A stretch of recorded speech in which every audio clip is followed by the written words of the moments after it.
Clancy Pye grew up in a musical family in Oberon, New South Wales. She has twice been a Toyota Star Maker finalist, grand finalist that is, performed on stages large and small, and released several terrific singles, including the latest, Days Like This, which will probably have you in tears before the first verse is over. And that's a recommendation because it's wonderful. Hello, Clancy. Hey Sophie, how are you? I'm very well, thank you. And I am going to start with the new single because, yeah, just they've got me from the very first time I heard it, from the first verse. Now, you wrote it after seeing a photo on social media, and I'm wondering what it was about that photo that sparked your imagination. Yeah, well, I wrote it. It was actually 3 years ago now. My little niece was starting kindergarten. It was the first day of school starting back for the year, and I was seeing a lot of pictures being posted online from people I know of posting pictures of their kids standing in their school uniform on the front step, which I think we've all got those pictures from growing up, and every start of the school year it would sort of mark a new chapter and the turning of a page, I suppose.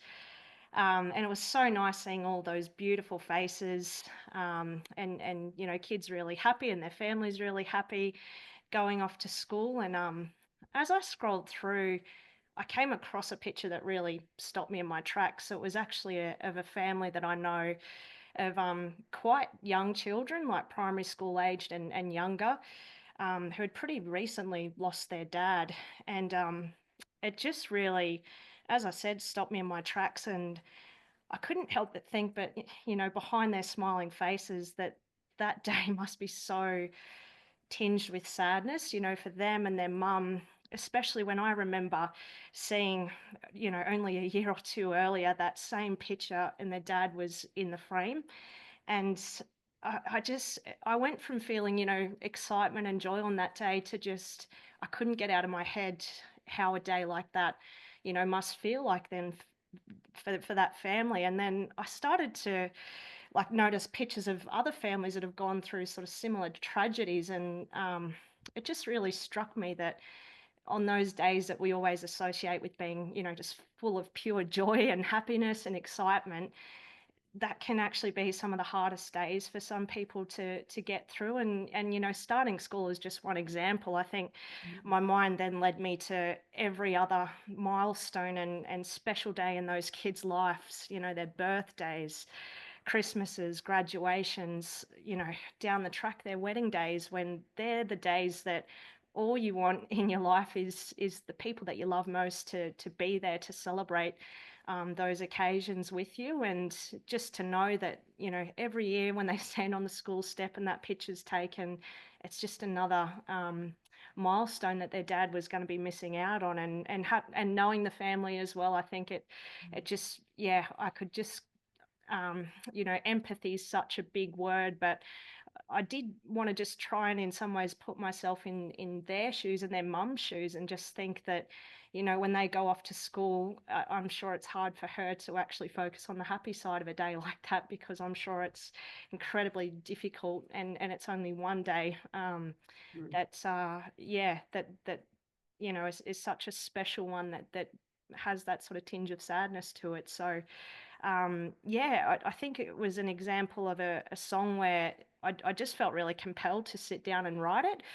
Mm. And it almost just came out a bit conversationally, I suppose. Like, as I mentioned, I just really wanted to, as best as I could, put myself in the shoes of someone that's lost an immediate family member, and just think, if they could write a song, what would they want to say? Like, if they could put those feelings into words in the form of a song, how would they do it, and what would they want to say if they had the opportunity to? So yeah, that's really how this song came about, and it actually came quite quickly too. I think it's one of those examples of just not roadblocking an idea when it comes to you.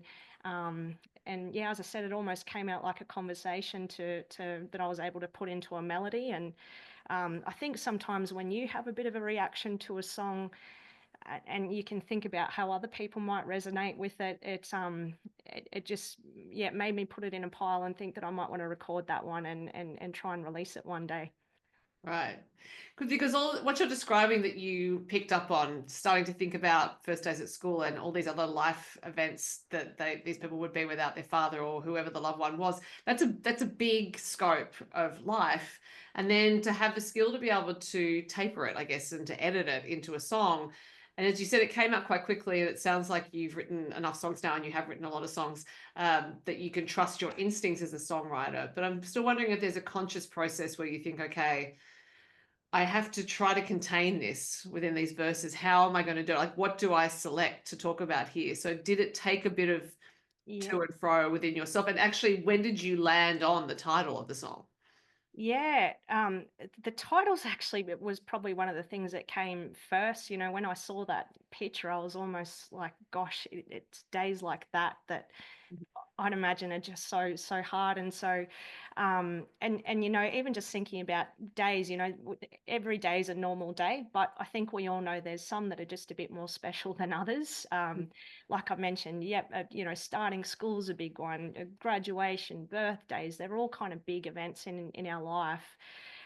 But you're right, when you start to think about all of them, and I was even thinking, you know, when these kids are adults and they're going off to starting their first job or getting their license or you know, getting married was a big one that came to me as well. You know, I sing a lot of at a lot of weddings for friends, and some of the weddings that stick in my mind are the ones where, you know, a bride's been walked down the aisle by her brother or another family member because her dad's not there anymore, and I, you know, I think this song, to be honest, there's probably a lot of things over the years that I'd reflected on, but it was just that moment that made me want to put it into a song. But yeah, I think in terms of just trying to sort of edit it down into a, you know, a 3 minute song, Mhm. I just sort of tried to pick out, I guess, some of those big occasions, you know, and I wanted to pay homage, I guess, to the fact that I'd seen that picture of these kids starting schools. That's really how the verse starts. Is, you know, a girl who's and I wrote it from that perspective of a girl that's lost her father, how she has early memories of him being there. Mhm. But yeah, you know, walking through the school gate, and you expect that it should actually feel different, you know, that you should feel excited and happy. But when you can see every other kid there with their mum and their dad at the school gate, and yours is not there, you know, I just felt that's such a lonely, sad image to think about. And I've got friends that have, you know, been in that situation, and I grew up with friends that lost their dads really young as well, so I could kind of um, picture some of those emotions. um, but then yeah, going into the second verse, I sort of touch on, you know, birthdays, and um, use the line that, you know, every candle on a cake is one more year since you went away. So, you know, when we're young, adding another candle to the cakes, you know, often a really celebratory thing. But I think that can just be a reminder of him not being there. And I also touched on, you know, I think a wedding day for any young girl, all we would ever imagine on our wedding day is our dad being there to walk us down the aisle. And, you know, it should be the happiest day of your life. But I've certainly been to weddings where the sadness has come out in that moment when they've been walking down the aisle, and it's really hit them that, yes, I'm about to spend the rest of my life with the, you know, with my soulmate, but I wish my dad could have met him, or I wish my dad could have been the one to pass me over. So they're, yeah, certainly emotions that I've witnessed as I mentioned, you know, playing at people's weddings, um and sort of seeing friends and people I know go through that. I think a lot of those images over the years sort of stick in your mind, and when it came to writing them, it just helped me sort of connect it all together a little bit more. Mm-hmm. And I do think your ability to do that does come from writing a lot of songs and also performing a lot. And you know, your whole life has been musical. You grew up playing within your family as well. So it's just I don't know that you could have written this like when you've been writing a song for 6 months, if you know what I mean. Writing songs for 6 months. It comes from that knowledge of how to craft it. This is more a comment than a question. Yeah. Um, but I'm also listening to you talking about all those emotions that people would feel, and also just that recognition in that photo you first saw. I know it's probably an occupational hazard, for lack of a better term, to feel a lot, you know, Yeah. to have that empathy. Does it ever feel like a burden, that ability to actually look at those circumstances and think, I can feel that, and I'm going to try to capture it because it's quite a big thing to carry. Oh, 100%. Yeah, I think, well, a few things you touched on there, like in terms of I think it does come about just writing a lot of songs. For about 3 years there, I wrote upwards of 150 songs. So I was trying to churn out one or two songs a week and really just getting in that flow. And I think just the practice of doing it so regularly helps you to keep tapping in to new emotions and expressing things in a little bit of a different way. So I really think that, having 4 or 5 years of going through that process of just writing regularly kind of helped me to get into a place where I was roadblocking those, or not roadblocking those ideas, more and more. But you're right, actually. I think as a musician, like that example is a good one of I've played it. Gosh, I hate to think how many weddings, possibly Mhm. hundreds of them, but certainly, for people I know, for people I don't know. And yeah, I think as a musician, that's you're kind of the soundtrack to one of the most important moments in someone's life. And sometimes knowing their backstory, yep, if they've lost their dad and knowing that this is likely to probably bring up some emotions, so I can't look at them, I've got to focus Yeah. on, yep, doing my job. And because you know that if you look at them and yep, I'm like everyone else and react to other people getting emotional as well. So yeah, but I think another part to this is we actually filmed a music video for this song. um, and I guess another person that really influenced me a lot as a person, but also I think his story sort of seeped into this song was, I had a school teacher who, he taught me in year 3 and year 6 at St. Joseph's in Oberon, which is only quite a small school. But 2 years after he was my primary school teacher, I was singing at his funeral. Right. He passed away of a brain tumor when he was only 36, so he was, diagnosed, and within about 3 months he unfortunately passed away. And he had a 3-year-old daughter and a son that wasn't even 1 year old yet. And he was really musical. So when myself and my brother were at school, he played the drums. So we were always playing music at different events with him. And so, he was just that teacher that was a lot of fun. And we shared so many same passions when it came to music and sport and all these other things. And I just, when you're 13, 14 years old, you just, um, at 36 years old, no one should be passing away at that age, and especially when he was really only just getting started with living his life and raising a family. And there's images from that day that I will never, and emotions that you'll just never forget. And yeah, singing at his funeral, I think, and being old enough to start to understand and process those emotions, it was one of the hardest things I've ever done, and certainly very difficult to keep it together. I don't think I've ever cried in public until his funeral, to be honest. And it's just one of those moments where you just can't keep it together. Mhm. And you also wrote a song called Heaven Can't Wait, which has been a hugely popular song for you. And so listening to days like this and knowing that other song as well, I was thinking you don't shy away from the harder, darker parts of life. And you don't do them lightly either. So it's not as if you're mining this for to try to manipulate an emotion in the listener. You can I can hear in the songs these songs come from a really deep place. But I'm wondering if that was a conscious decision for you as an artist when you started writing songs, that you were going to write for those big themes. You were going to try to address these parts of life that can be really hard to talk Yeah. about, to sing about. Yeah, to be honest, starting out, probably no. I don't think I was. It took me many years as a songwriter to actually develop a bit of like wisdom and whether it's emotional intelligence or just a way of going a little bit deeper than surface level. I think when you first start writing songs as a teenager, it can be a bit flaky and you haven't lived anything, you haven't really gone through a lot. So there's I think that can be reflected listening back to songs I wrote at the time. absolutely there was not a lot of substance to them.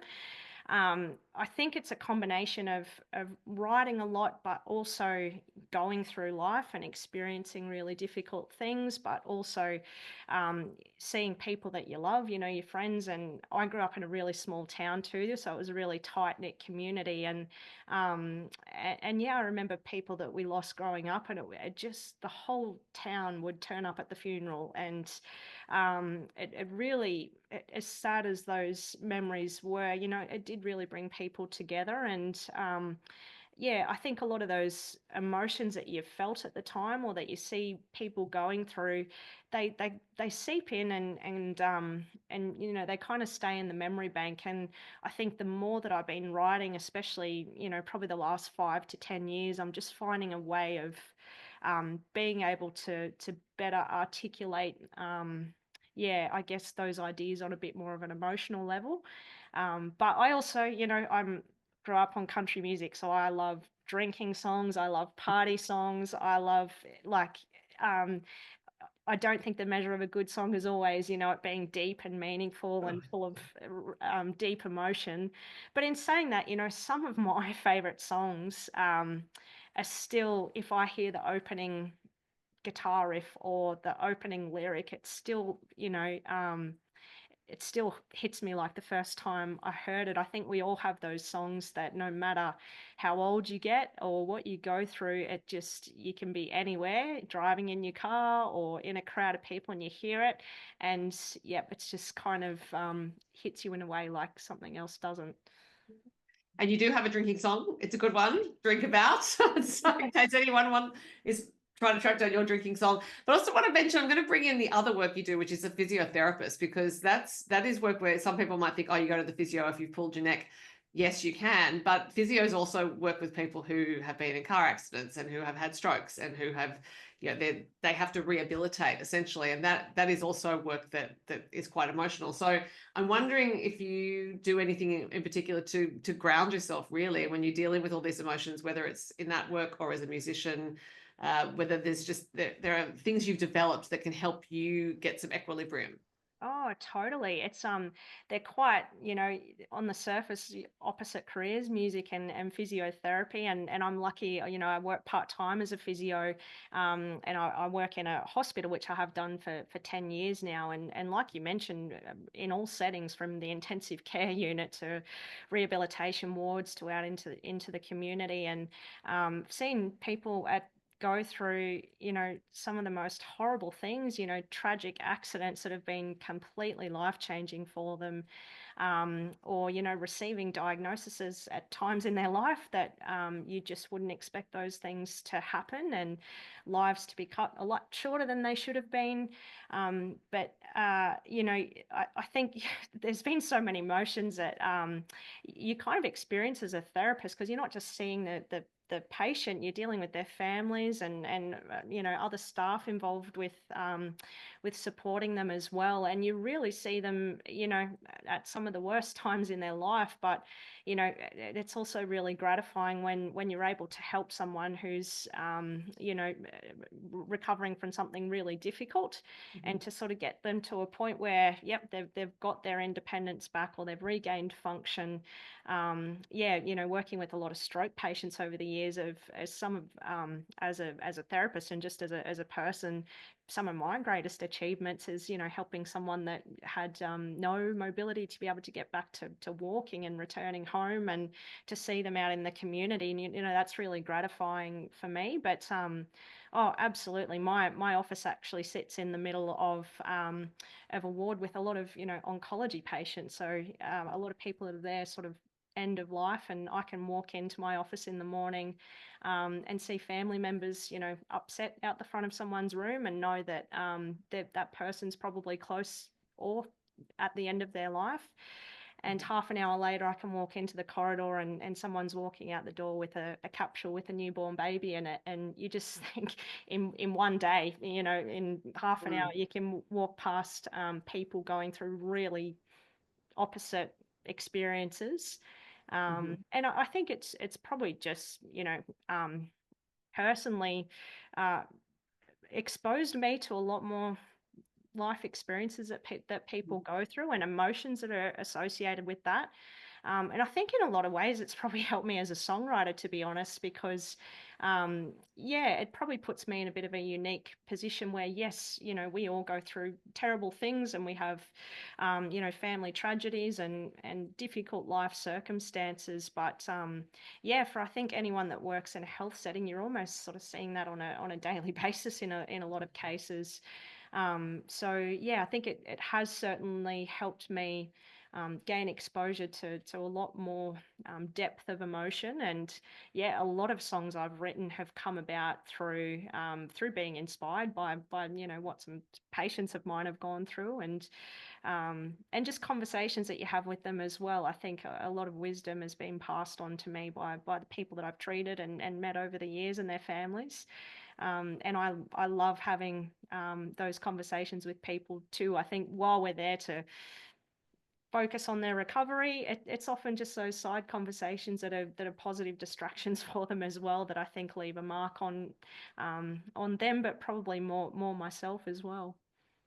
I think that's important context to have for you as a songwriter, particularly of a song like Days Like This, because that is how you understand, I think, or how you've learned to understand how to work with emotion in a way that it can be communicated to others, or that it can be put in a setting that someone else can understand. And it is that it's not necessarily a conscious thing, it's just that experience, but it's also, I think it signifies that you're prepared to be hurt and upset in order to understand other people's experiences, if that makes sense.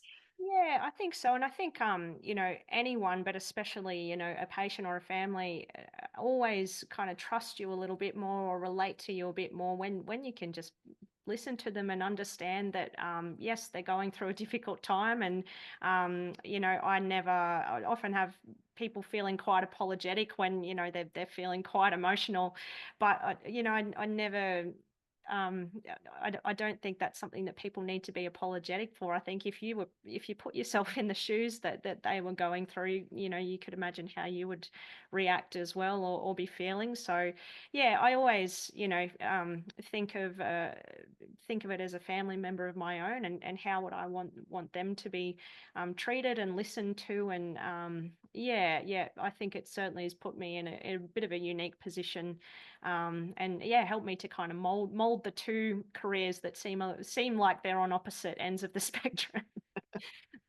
And continuing to talk about Days Like This, you worked with producer Sean Rudd. I couldn't remember if you worked with him before, so please tell us if. Yeah.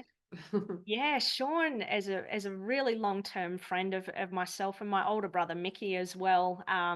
He's actually recorded my first EP as well. So yeah, Heaven Can't Wait. He produced that, and I really, Sean's a wonderful friend, but he's extremely talented. He's played bass guitar for everyone in the industry. He toured with Becky Cole for 20 plus years, and Adam Harvey. He's played with everyone, and he's just incredibly talented in the studio. And I think working with someone that you're kind of on the same wavelength with. I knew for this project that I wanted to be involved with him again, and my brother played guitar on this song as well, and I'm uh, just such a fan of his guitar playing. Yes, he's my brother, but I think he puts a lot of emotion and thought into his playing as well. And there's a lot of layers to this song, and a lot of thought that went into kind of matching the emotion of the lyrics in the production as well. Mhm. And we also had Pete Drummond, who plays drums for Dragon and Southern Sons. And gosh, I just count my lucky stars that whenever I have a chance to be in the studio and him playing on my songs, it's that in itself is such a accomplishment for me. And yeah, really, happy that we're able to get us all back under the one roof, and to have them playing on this song that, yeah, means a lot to me, and I think will mean a lot to other people as well, was really special. And is it Mickey doing the backing vocals? Yeah, well, a mixture actually. Sean is a wonderful singer, in his own right as well. So yeah, it's a bit of a mixture of voices on there. But one thing I liked about this song, there was really only myself, Sean, Mickey, and Pete. Um, I think when you hear this song, there's a lot of layers to it, and I think the emotion sort of builds, um, as the story does as well. So, but I think I really take my hat off to working with those guys because they're just so talented in yeah what they're able to create when they get into the studio. Yeah, it is a lovely song, and hopefully everyone who's listening to this will go and listen to it. And I'm going to shift now to your live ventures, because last year you were touring with Tanya Kernigan and Jason Owen, and that is a high energy show. I saw it, and I saw you there. Did you need to lie down when the tour was over? Oh yeah, it's oh gosh, you take your hat off to someone like Tanya who she spent decades doing this, and to have been asked to come along to join the tour last year was really humbling actually. I'm a 90s baby, so my CD collection as a young country kid growing up in the country was Tanya Kernigan, Lee Kernigan, Casey Chambers, Becky Cole, those sorts of artists. So it's quite full circle actually. I remember putting her CD into our, or probably tape actually, into the tape player when I was quite young, and then to be asked, 20 or so years later to be going out on tour with her was really, really special. And yeah, what you're saying there about needing to pace yourself on a tour like that. It's the part you do see is the 90-minute show where we're all up there having a great time together. The part you don't see is the 8-hour drive to get to whatever town we're playing in, and the lugging in and out at all hours of the morning and eating McDonald's because there's nothing else open. But to me, like I've honestly grown up playing music. I started playing pub gigs with my brother when I was really young, sort of doing it pretty much every weekend from when I was sort of 12 or 13 years of age. I remember you could still smoke in pubs at the time, which was sort of around the time that we were doing it pretty much every weekend. And yeah, it's just that lifestyle. It's kind of all I've ever really known is, yeah, late nights, early mornings, just doing things at hours of the day where you should be asleep and doing what everyone else in the world is doing. But I think that's yeah, that all goes along with it. Yeah, it was a great show. I'm sure they'll tour together again. They seem to do it fairly regularly. Mm. Now, another great show, or so I've heard, is a night in Nashville, which is taking place in Orange on the 15th of March. There have been some previous nights in Nashville, and you have played, I think, three of them. Yeah. What do you like about them so much? Oh, it's incredible yeah, I played on the first festival. Gosh, I can't even, it was within the last sort of 5 years that this event started up, around the COVID years actually. And to see a town like Orange get behind it the way that it has is incredible. And the way I'd encourage anyone that hasn't been before, you've probably seen footage online, but it's as good as what you see. They take over one of the pavilions at the local showground here and deck it out with neon signs, and there's hay bales, there's line dancing. It's got all the you honestly you'd feel like you're walking into a honky tonk in Nashville the way that it's decked out, and to watch the way the event's grown over the last couple of years is incredible. Some of the artists that have been getting booked to play, it is amazing. Like it's so incredible to see some of the names that we're getting to Orange because of that festival, and I think there's something like 1,400 tickets sold. Oh, wow. Sold out actually, which is Oh, it's sold out. Here's me saying, like, talking about it like people can still go. No. yeah, I think no, yeah, it's yeah, got to get in quick for next year when it's up and running again. But yeah, I as a country music fan, I've spent my life playing in pubs and playing all the country hits under the sun is kind of what I do week in, week out. So to actually, yeah, do this to, a full barn of country fans, really looking forward to it. And yeah, looking forward. I might actually throw some new ones into the set and play some of my sort of personal favorite 90s hits. So I'm really looking forward to it. And you'll be back in Orange in April. I don't know, Orange is not far from you, but you'll be back in Orange in April for something a bit different, which is the Forage Food and Wine Festival. So imagine a possibly more sedate crowd. Yeah, a bit of a different vibe, that one. I think for anyone that's been to Orange, it's well known for its wineries, and people travel from all over. It's got an incredible food scene as well. And for anyone that hasn't been to Forage, it's basically a day of walking through some of our best vineyards in Orange. There's food stalls along the way that's paired with local wines. So it's a day of walking, wining, dining, being with friends, and there's live music scattered along at different stations through the vineyards as well. So as a musician, it's really tough scenery for the day, being surrounded by beautiful vines, and the last couple of years have had beautiful weather for it as well. Autumn's such a lovely time of year to be in Orange. So yeah, if anyone hasn't done it before, definitely it's another reason to come and book in and see some music as well. And when your set's over, you can go and have some cheese and maybe a glass of vino. Yeah, which is a little bit different to my normal McDonald's Happy Meal on the way home at 1 o'clock in the morning. Now you're working towards an album, or is it already recorded? Yeah, so it's actually been recorded, and so I've released two songs off that so far, which were "Feels Like Home" and my most recent single "Drink About."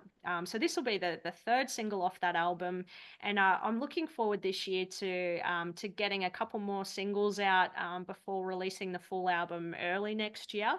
And yeah, one thing I'm really proud of with this is there was sort of a period there of 3 or 4 years where I churned out a lot of songs, like upwards of 150 or so, I think, in about a 3 year span. And yeah, I just sort of got to a point where I felt like I had some songs there um, that resonated with, and that I felt other people would as well, but also I think were reflecting just the diversity in the songs I was writing at the time. So there's a lot of different flavors on this album, but I think it does have a really kind of homely feel as well. And it's going to be called "Feels Like Home" after the title track as well. So yeah, I think with music, I wanted this to just be a reflection of the joy that I've been having in writing songs over the last couple of years. And even if no one listens to it, I've had a lot of fun making it. And yeah, but I think this is the point where it's really gratifying is getting these songs out, because for a long time they sit on hard drives, and Mhm. some of them you even forget about until you sort of get to the point of thinking, I'm actually ready to record an album. So yeah, the fun part was actually going back through and sifting through and sharing some with people that I really respect as well, like my brother and our producer Sean. And so yeah, getting a common consensus on what we thought would be the best fit for the album was also really fun. So yeah, I'm excited to share a few more songs off it this year.